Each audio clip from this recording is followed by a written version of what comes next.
his wife. This is his better half. It says behind every great man there's a greater woman, right? I heard his name there. I know I couldn't do half the stuff I did if I didn't have my wife's support. And that was the faith this woman had. She supported her husband. When at 65 he said, God's telling me to hit the road, let's go. It's okay. You know, it's not so much her being only obedient to her husband, but it was her being obedient to God, because we're willing to follow those who follow Christ. I think Paul said it so wonderfully when he said, follow me as I follow Christ. If you can follow anybody, follow someone who's seeking the Lord. And that's what this lady, Sarah, for the first part of her life, her name was Sarai, which meant my princess. God didn't change her name until 90 to Sarah. But Sarah, being who she was, she made it into the Hall of Faith. And she's introduced in Hebrews 11:11 when it says, by faith Sarah herself received power to conceive, even when she was past the age, since she considered him faithful who had promised. But we know she would talk about Abraham. As guys, as men, we promise a lot of things, and our wives are quick to remind us we don't always fulfill those things. But we know who does promise things and keeps them. And that's God. And that's who she had faith in. That's why she made it a Hall of Faith, is that she held on to what God promised. God promises to never fail us, to always be there. And He's always willing to fulfill that promise. So the title of today's message is Believing the Unbelievable. How many here have had a situation in their life where they came to the Lord and He answered, and it was just unbelievable? Can I get some examples? Because there's a lot. As a general, maybe it was a healing, or it was just somebody coming to church. Anyone? Angela?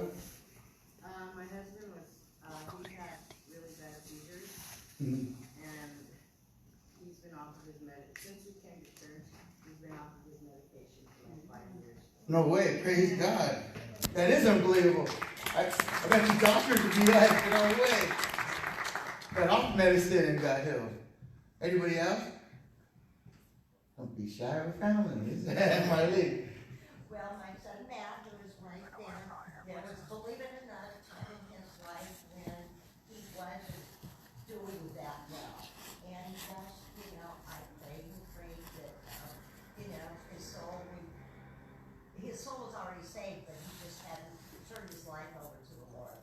And I prayed for that, and since he's gone out, and the last couple months, it was incredible. God did more for him and in him than I ever would have imagined. Oh, amen.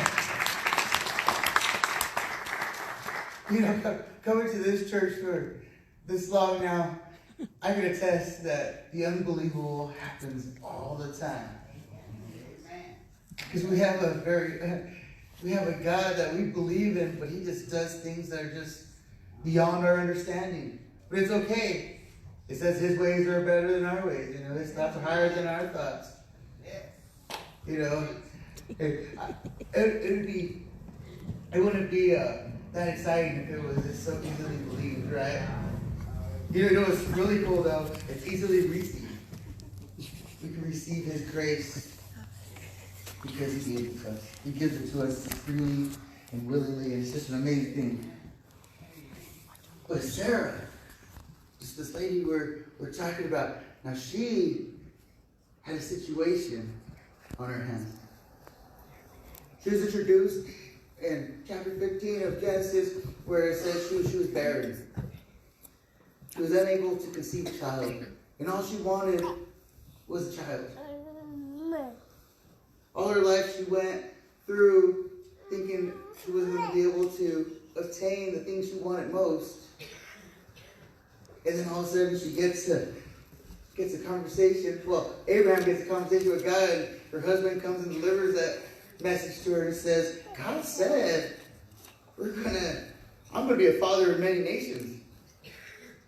She got second-hand account promise, and she grabbed it. She grabbed that promise.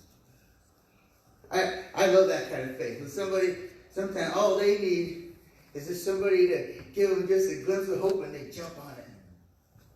I was looking at some quotes, and this guy, Stephen Pressfield, I like the way he said it. A child has no trouble believing the unbelievable, nor does the genius or the madman. It's only you and I, with our big brains and our tiny hearts, who doubt and overthink and hesitate. I don't know about you. I'm in that category. I overthink things. I'm like, oh, Lord. And I think, Sarah, if I was Sarah, I'd be like, I don't know, it's been too long. There's no way that you could do this. We're going to read later that she gets a lot of bad rap because of what happens in this next account we're about to read. But like I always gave her, I guess I didn't give her enough grace. I always thought, how could she laugh at what God said? And she wasn't laughing because she didn't believe it, but she just like, doesn't that sound crazy? Like I think I chuckled probably the first time somebody said, God can forgive all your sin. He doesn't know what I've done. You know, I mean, that's how I looked at it. Like I wanted to cling to that. Like I want that. Can he really forgive me for all my sin? Somebody says yes, and I like silently in my heart I laugh because I'm just like, how ridiculous does that sound? A person like me, a God of infinite wonder and majesty, loves me? No. In Genesis 18:9-10, we'll elaborate on that account I was telling you about. So this gets you a little bit of context. So this is later on down the road. This is right before the Sodom and Gomorrah incident. God already came and fortified his covenant with Abraham. When he talked to Abraham the first time and retold him that, hey man, you're going to have a kid. Because by this time he already had a kid, Ishmael, but he was like, that wasn't the kid I was talking about. Why didn't you believe me? Sarah's going to have a kid, and he chuckled. But it's funny because he kind of laughed out loud. And that's why Isaac ended up getting his name after. But in this account, the men and the angel of the Lord come back, and when Abraham sees them coming, he prepares to welcome them. And then it goes on in verse 9, while they're sitting and they're eating, the men, or the angel of the Lord, he's the one that was speaking, says, he said to him, where is Sarah, your wife? And he said, she's in the tent. And the Lord said, I will surely return to you about this time next year, and Sarah, your wife, shall have a son. And Sarah was listening at the tent door behind him. She wasn't like eavesdropping. It's just kind of one of those things. She was just letting them. She's being hospitable. She was doing the right thing. So here's that promise again that like she probably hadn't thought about for a while. It says that she decided to give her sponsor Hagar to her husband because she thought that, well, maybe God wasn't really saying I was going to have a child of my own. Maybe he was saying that there was going to be a child in my life, and maybe I could obtain that child through my slave Hagar. And if you guys go into it, it didn't work out that good. It never works out good when we decide we're going to try to help the Lord fulfill something he promised us, right? How many of you guys have tried this to expedite the promises God has given you? I've done that repeatedly. We think he needs our help. Isn't that funny? Like we're just talking about the message, like how God is infinite and we're small and his ways are higher than our ways, and yet in our small, minute selves, we're just like, he needs my help. Let me take care of this part for you guys. And then I think her heart was genuine in it. I don't think she was not like trying to dishonor God, but instead she was trying to honor God. She was just saying, this is going to be the best, but I'm going to warn all the guys here that are not married, you don't want more than one wife, because that wife needs all your attention. You don't need two. And then this was actually the first time that polygamy started in the Bible, and it just, you go through the Bible, and it never worked out good for nobody. One wife is enough. I heard him, amen. Amen. One wife for life. I like that even better. But so, she has that promise that she's clung to, it's put in her heart. She's held on to for so long. Even to the point where she was willing to share that promise. She wanted to share that child with Hagar because she just wanted to be a part of it. But God said, no, it was an exclusive promise for you. And he's saying it right here. Sarah, I want to be back next year, and she's just going to be with child. And she overheard this. And now Abraham and Sarah were old, advanced in years. The way of women had ceased to be with Sarah. So Sarah laughed to herself, saying, after I am worn out and my Lord is old, shall I have pleasure? She's saying, can I really obtain this promise now that it's kind of like one of those things, God, why so late? Man, if it was my choice, I would have did this a long time ago. Like, what was, man, hey, if you would have did this 15 years ago, I wouldn't be having this trouble with Hagar's son. You could have prevented this. And it's funny because who decided to intervene? It wasn't God, it was her. But yet we do that all the time where we're like, we jump to God in God's way, and then all of a sudden later on down the road, it's like, well, why did it take you so long, Lord? He's like, well, you went right when I said left. Like, well, what am I supposed to do? Because it says God's a gentleman. He's like, I didn't want to knock you down and make you go that way. I wanted you to learn from it and teach you from it. But like I said, I used to give her no credit. I used to give her no grace when I used to hear this. I'm like, man, she's laughing at the Lord. He's like, can't believe you would do this. But I think as I studied and as I explored it more, this was something that was so close to her heart. It's something that she held on to for so many years. It says she didn't have her son Isaac till she was 90. Wow. And 65 was when she got the promise. I mean, I'm not a math whiz, but that's 25 years of waiting for something to happen. That's hard. That's hard. God promised her something and it's not happening. And she got hurt herself, and she felt like it was her fault. So she tried to intervene. She tried to get Abraham help. But then when she overheard this, she laughed herself. I think it was more, you could look at it when she laughed, she's like, could it be?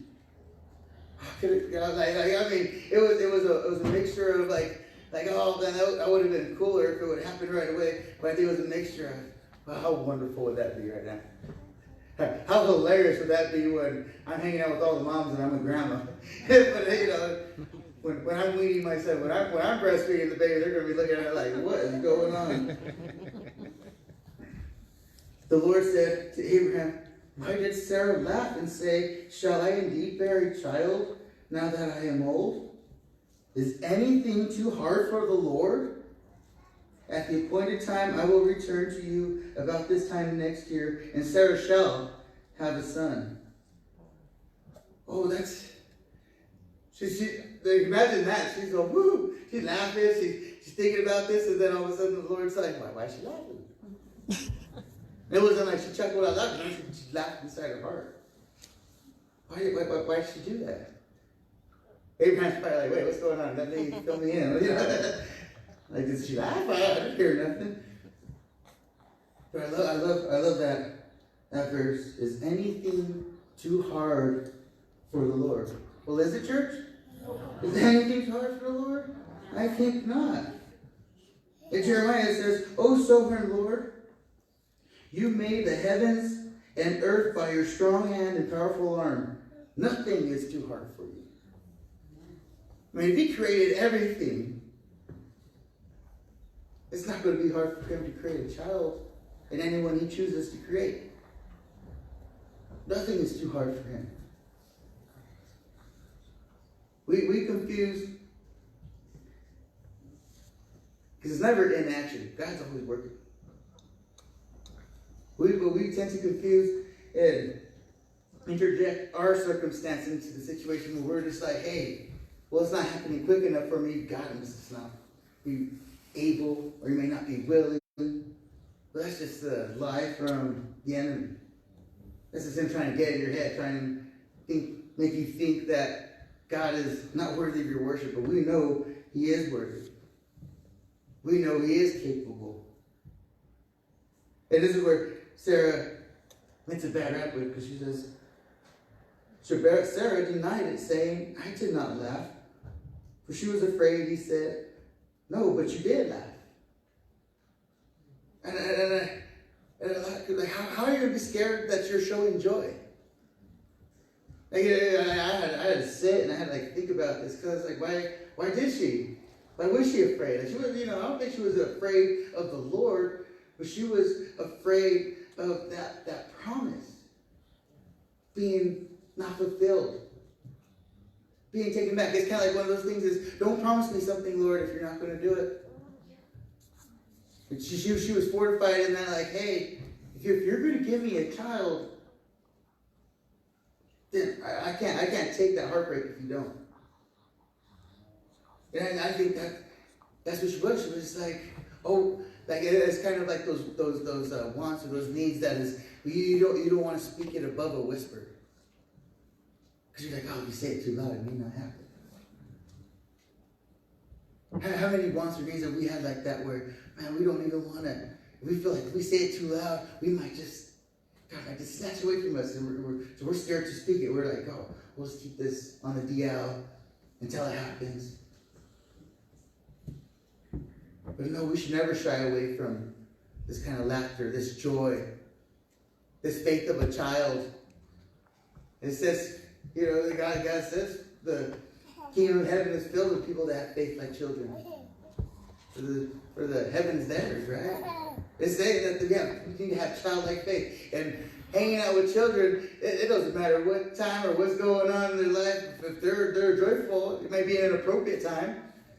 I was that inappropriate child when I would laugh at the most awkward time, but it's because I found something funny that wasn't supposed to be funny at that time, It's a funeral service, look at that man in the suit trying to do the message. Yeah, it's an appropriate time, but you're the kid, you can't chastise the child for just having joy. And I don't think God was chastising him. He was just saying, it's okay, Sarah. It's okay to laugh. I promised you that I was going to do this. Don't you still have hope?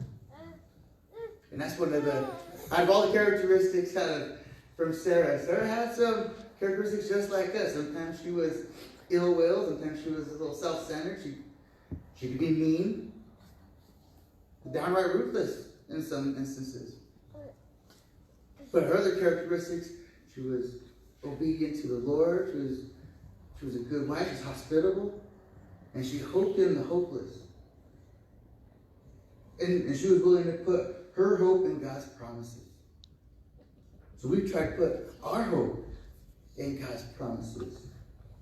Because it says in Psalm 145:13b, the Lord will keep all his promises. He is faithful in everything he does. Oh man. He is faithful. He is faithful to those who are sometimes less than faithful, right? We try to be faithful as much as we can, but it's hard because we don't see it sometimes. But I love this. I don't know who wrote this, but when I saw it, I just wanted to share this with you. This is, whatever God has spoken over your life, it will be done. It won't always be like this. You've come too far. God will perfect that which concerns you sooner or later. It will turn in your favor. Thank him in advance for what he's done, is doing, and is going to do. Praise the Lord. If God has spoken something over you, we could hold on to it. We don't have to be scared of it. But to be honest, we were talking about that earlier. Sometimes it's scary when God speaks something over our lives. How about anybody here have an example of God was telling you to do something, but you were just scared to do it? You don't want to share? See, that was scary. She didn't want to do it. God spoke over you to say it, and you're like, oh, I'm scared. Jack? Just become a pastor in the first place? Go home, be a lawyer, and have a light around my house, and that would be it. At least I know Jesus, and I'd be happy with that. Oh, man. Well, I'm glad you did it, Jack. Anybody else? Yeah. When God first spoke to me to stand up and tell everybody to come on church, it was just like really a scary feeling. Because I'm like, they're going to look at me and they're going to be like, sit down, shut up. And then I was like, okay, Lord, I'm leaving it in your hands. I'm just going to speak it and I'm doing it since. And it works, because after you said that, I was like, oh, I wasn't singing. I better get on it. Can you remind me, like, where's your head at right now? It's on the Lord. I don't know what I was doing. We got a lot of thoughts going on right now. But yeah, if he spoke something over your life, don't be scared of it. Count it as joy that he's in your life. Because if he wasn't in your life, he wouldn't be speaking over it. In Romans 4:18, and speaking of Abraham and Sarah, says, in hope he believed against hope, that he should become the father of many nations, as he had been told. So shall your offspring be. He did not weaken in faith when he considered his own body, which was as good as dead, since he was about 100 years old, or when he considered the barrenness of Sarah's womb. So we could, since when two become one and they're married, they're united, we could say that in speaking.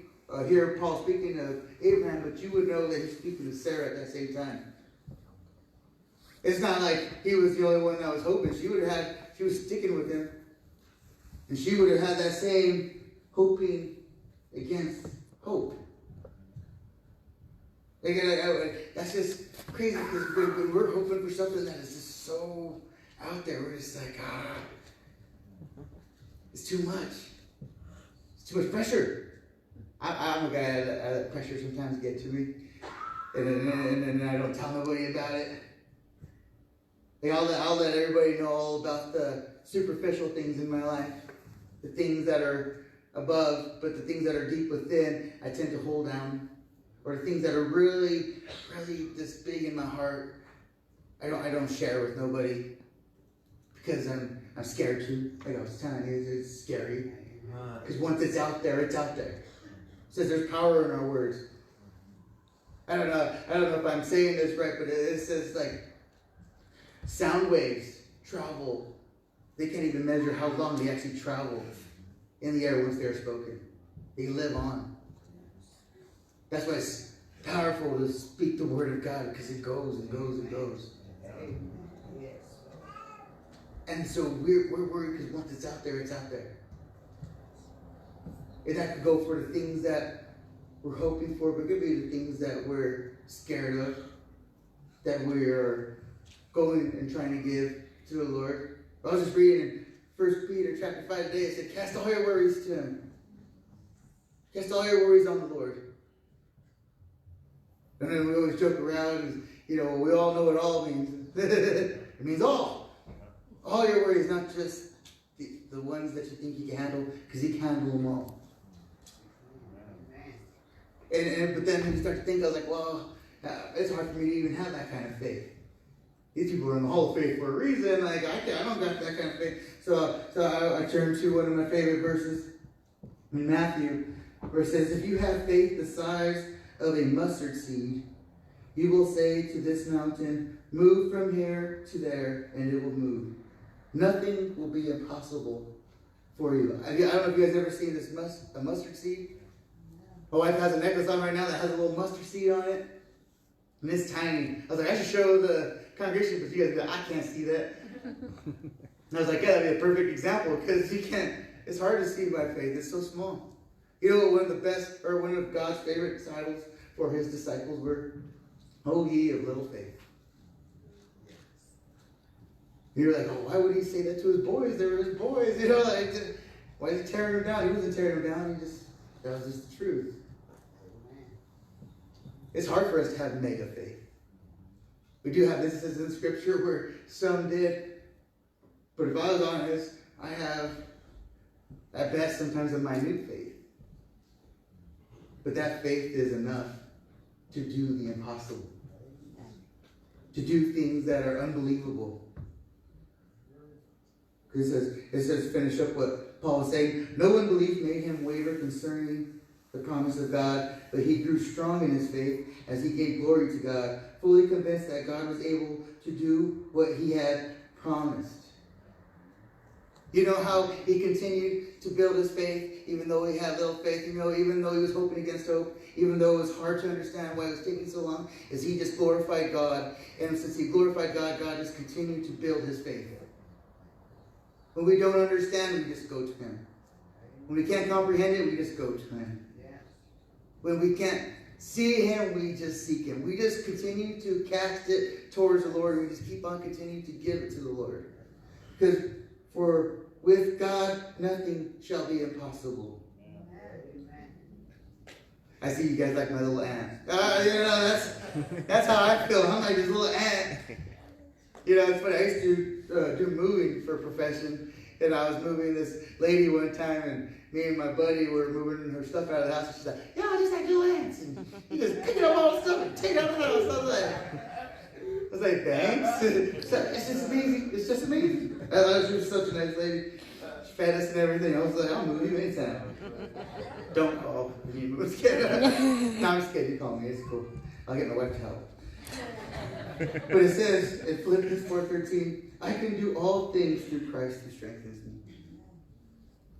And where do we get our strength? We get our strength from Christ. Where did Sarah get her strength? She got her strength from God. From Abraham, where did he get his strength from? He got it from God. Throughout that whole time that they were waiting, those 25 years for that promise, they continued just to honor God. Like I said, they had their downfalls. They slipped and slided a little bit back, a little bit forward, all that good stuff like we do. That's what's so great about these people that are in the Hall of Faith, is they're just a bunch of knuckleheads like us. Nothing got them on the Hall of Faith because of their capabilities. It was their willingness to believe God and have faith in Him. That's why they're in the Hall of Faith. So a lot different than the Hall of Fame.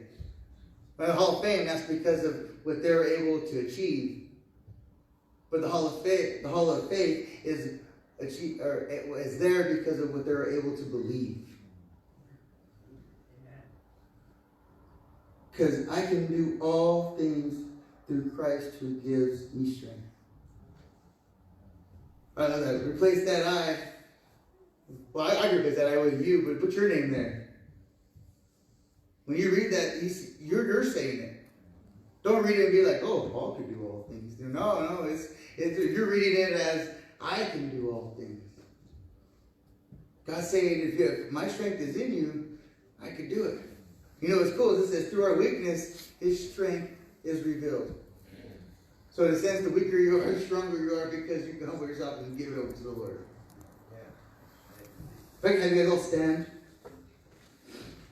And we're going to end with this quote from Gilbert Chesterton. To love means loving the unlovable. To forgive means pardoning the unpardonable.